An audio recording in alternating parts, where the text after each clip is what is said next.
You matter. You're special. But why? What grants you this prestige? Why does your opinion matter? Are all opinions equal? No. And I hope you forgive me for answering the last question first, but that's where we need to start. No. All opinions are not equal. They are tainted by bias. They are burdened by the owner's history. And ultimately, their pass or fail relies heavily on the captain of the ship. People often confuse opinion with fact, and that's because perception is reality. If it's 88 degrees, but Jack thinks it's 100 degrees, then to him, reality is it's 100 degrees outside. So if that's true, why does your opinion matter? Because you believe it does. I've never trusted anyone who gave me a limp handshake. Who are you? Someone I can walk all over? Fantastic. Collect your paycheck, do what I say, and get out of the way. At least if someone gives me an exaggerated, firm handshake, I know they're trying. They're trying to meet me somewhere. They're trying to impress, intimidate, to do something. So are you special? Why are you special? Well, because somehow in this unforgiving world we live in, you came to be. You already won the lottery by getting to this point. Now, what the fuck are you going to do with your winning? Not aiming to do something amazing with your life, something fulfilling, something that will just fill your life with some happiness? Well, why? You're not here because it's a testing, proving ground for the next place. You are here. That's how that sentence ends. But it's the next sentence. That's the exciting part. Life is a big empty page you get to fill in however you like. It might have garbage parts, unexpected lows you didn't see coming. The grammar might suck like everything prior to this,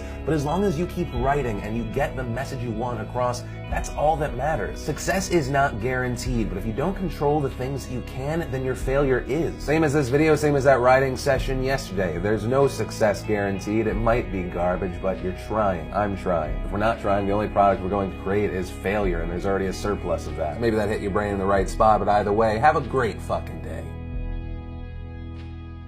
Hey guys, how's it going? Ricky here from Most Valuable Podcast. Here to kind of talk to you about something different than what I usually do here on Most Valuable Podcast on MVP Network. And let's talk about just a little bit of me. What you just saw, what you just heard was audio from a YouTuber I watch every day, Philip DeFranco, or some of you may know him as SXE Phil. That was the audio that you just heard was something he posted. I saw it on his Facebook page, and it's one of those things where when Phil puts something out like that, or anybody puts something out like that, it's going to touch people in different ways. It's going to affect people in different ways. For me, it affected me with one of the things that, is going on right now. Well, or happened. The Cubs. As some of you guys know, I'm a diehard Cub fan. And I'm a diehard Cub fan who grew up on the south side of Chicago. So that's just another thing to kind of put in where I'm coming from. But I saw the video that Phil posted, and it was one of those things where I saw it Wednesday. So before the NLCS Game 4, during the day, I was at work, and I'm like, you know what? I can't watch it. I want to watch it, but I can't. I kind of forgot about it. Then the game happened. The Cubs lost. We got swept. Was I upset? Of course.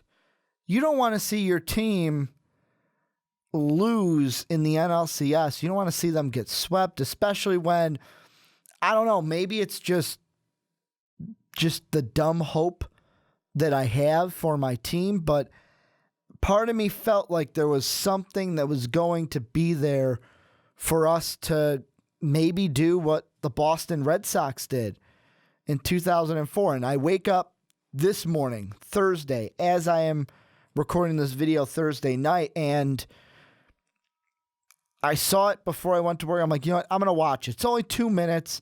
I can watch it and then leave for work. And I'm listening to it, and automatically I'm like, okay, it's when you hear something like this with this deep thought, when it first starts, you kind of begin to formulate, okay, how is this affecting me?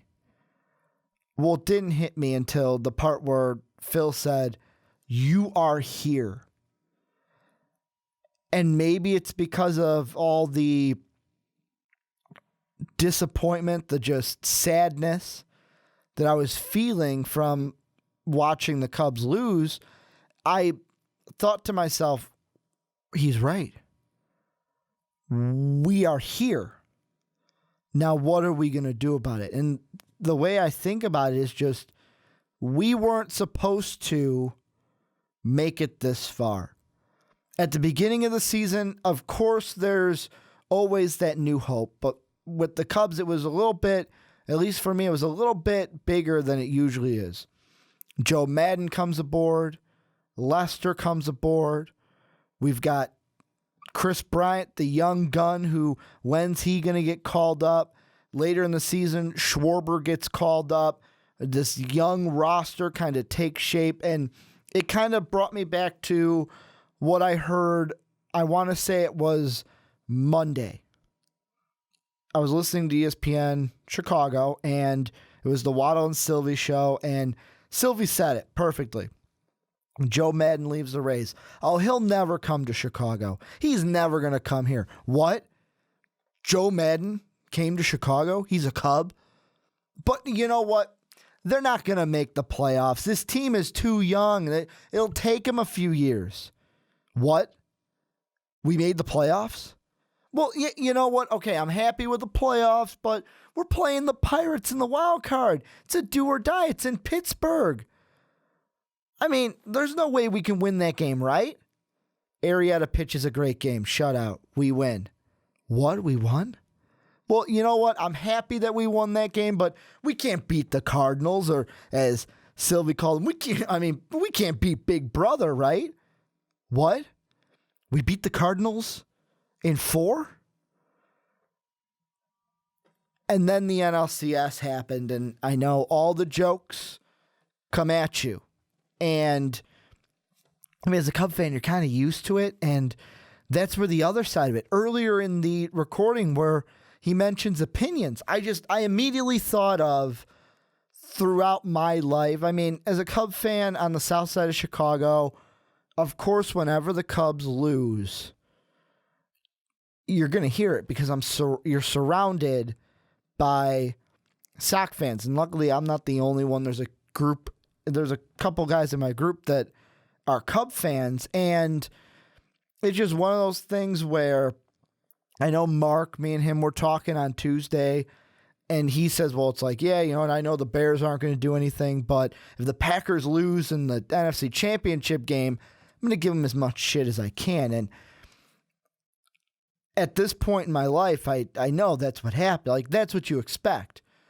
The Cubs lose, and the Sox fans, or not, I'm not going to call them the Sox fans, the Cub haters come out, and all they're posting is old memes that have been recycled for 108 years. But when Phil talked about opinions are based on bias, and the reason why you have that opinion is because you were brought up in that fandom. And the same reason why I have hope moving forward for this team. It's a very different time. I mean, we have so many things that are going right for us right now.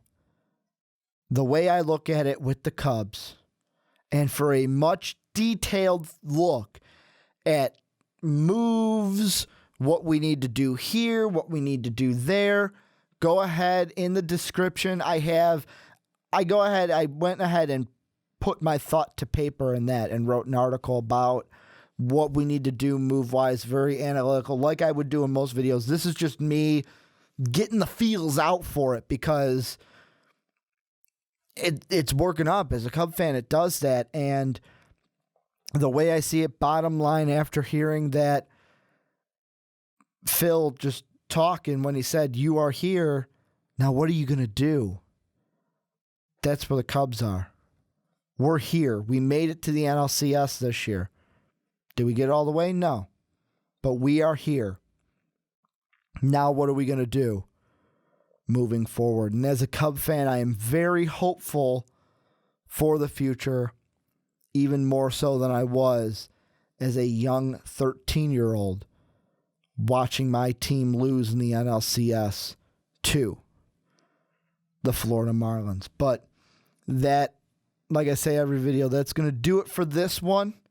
Hey, if you're a Cub fan, if you're a Sox fan, if you're a Mets fan, if you're a Royals fan, Blue Jays fan, if you're a Yankee fan watching this video, I want to hear from you down below in the comment section.